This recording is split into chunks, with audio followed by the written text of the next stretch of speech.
Друзья, рад всех приветствовать на канале Рыболов-Копатель. Сегодня у нас новый интереснейший выпуск. Посмотрите вот сюда. Это оригинальные письма немецких солдат с войны. И прежде чем мы приступим к их обзору, сразу хочу предупредить. Данный ролик не несет в себе какой бы то ни было пропаганды ужасов войны. Прошу всех относиться к данному обзору как к части истории и не пытаться узреть между строк какой бы то ни было политики или интриг. Прежде чем приступим к обзору содержания данных писем, стоило бы сказать несколько слов об истории попадания их ко мне. Здесь я должен сказать огромное спасибо Юрию. Юра, привет тебе. Это мой товарищ, подписчик моего канала. Собственно говоря, Юрий прислал мне данные письма. Он в свое время их приобрел на барахолке в Польше. Тот человек, у которого он их покупал, пояснил, что в одном из почтовых отделений производился ремонт, и из подвала здания вывозились старые вещи, мебель, там куча писем было тоже, и среди них вот данные экземпляры и еще некоторые в том числе вывозились. И там как бы люди разбирали, кто что хотел.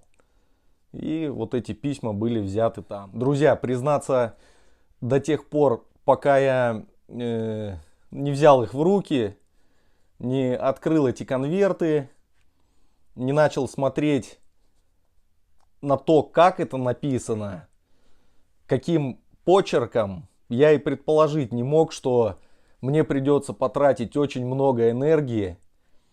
Да что там мне? Тут люди как бы мне помогали чуть ли не всем миром. Большое спасибо моему подписчику с Германии Хольгеру. Хольгер, привет. И, конечно же, Людмиле. Людмила занимается переводом с и на немецкий и польский языки. Кому нужна помощь, пожалуйста, обращайтесь. Ссылку на страницу в соцсетях Людмилы я оставлю в описании. Тем временем в магазине у деда Мити вы можете купить металлоискатели, катушки, поисковые магниты, лопаты, рюкзаки и другие аксессуары для приборного поиска и коллекционирования. Профессиональные консультанты помогут сделать ваше увлечение не только удобным и комфортным, но и результативным. По системе Trade-in вы сможете обменять свой старый прибор на новый максимально выгодно. Для поисковых отрядов действуют особые условия. Используя промокод Рыбакоп, вы получите приятный бонус или скидку. Переходите по ссылке в описании. Ну что же, друзья, а теперь давайте приступим к обзору содержания одного из писем. Я думаю, что конкретно данное письмо удалось перевести первым, потому что шрифт, точнее почерк, используемый при его написании, самый простой из трех. Надо полагать, что все эти письма, они не дошли до своих адресатов. То есть каким-то образом они зависли, возможно, в том почтовом отделении, где вот делали ремонт, и откуда они родились, собственно говоря. А может и нет, об этом уже история умалчивает. Итак, приступим. Итак, друзья, полевая почта, штамп с датой 25 октября 1942 года. Здесь у нас указан получатель, госпожа Мина Зилик.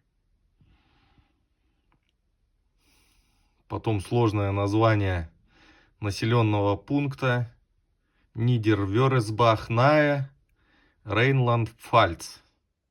Что же касается отправителя, то это у нас техник-связист, ефрейтор Франц Реттенбахер. Полевая почта за номером 22661. Само письмо. Как видите, дата 24.10.42. На конверте штамп 25-го. Ну, писал накануне, видимо. Дорогая Мина, Моей самой большой радостью сегодня было, когда я после долгой мольбы получил твой адрес от моего товарища Руди Мозера. Поэтому моим первым долгом было немедленно написать тебе, дорогая Мина. А за то, что я перешел сразу на «ты», ты знаешь, ты не должна сердиться на меня за это. За то, что я называю тебя на «ты». Мы ведь все хорошие товарищи, и здесь нет места слову «вы». Ах, как я хотел бы получить ответ от тебя прямо сейчас. Я не могу уже дождаться. Во мне течет венская кровь, а это всегда мило и весело. Да так и должно быть, иначе у нас давно бы уже появились седые волосы. Сегодня, как никогда, я хотел бы преодолеть любые расстояния. Если бы только у меня была с собой маленькая фотография, я бы приложил ее к письму для тебя, и как только я сойду на берег, я сделаю снимок. Поэтому в следующем письме ты сможешь увидеть маленького моряка на кусочке бумаги. Я уже с нетерпением жду ответа от тебя, дорогая Мина, но, пожалуйста, напиши мне, даже если ты, возможно, и не согласишься вступать со мной в переписку. Если бы ты могла приложить твою небольшую фотографию, я был бы тебе очень признателен. Это выглядит некрасиво, что я первый прошу, но, к сожалению, у меня пока нет ни одной моей фотографии. А теперь огромный привет от твоего неизвестного моряка Франца. Техник-связист, ефрейтор Франц Реттенбахер. Полевая почта 22661. Пожалуйста, не заставляй меня, бедного моряка, ждать слишком долго. Пожалуйста, извини за бумагу, но, к сожалению, у меня нет другой в наличии. Друзья, ну вот таким вот любовным было письмо первое. Еще раз хочу отметить, что колоссальных трудов стоило перевести, поэтому еще раз Людмиле огромное спасибо за эту помощь.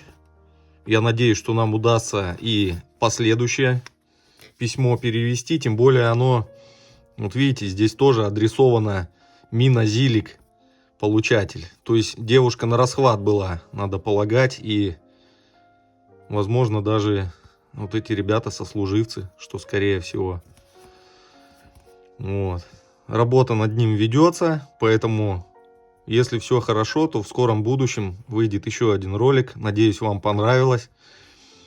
И тут еще, друзья, дело в том, что лексика, используемая в письме, она устарела. Это тоже осложняет работу. И шрифты, вот эта вот каллиграфия, которая использовалась, это после войны все это сошло на нет. И уже так не писали. В этом-то вся и сложность. Ну, как видите, конечно, из таких писем тайну янтарной комнаты не узнаешь, но как бы проникнуться духом того времени, я думаю, всем было интересно. Перевод и распознанный текст на немецком будут в комментарии под видео. Вы можете ознакомиться, кому интересно. Может, кто-то найдет неточности, захочет поправить, конечно же, пишите.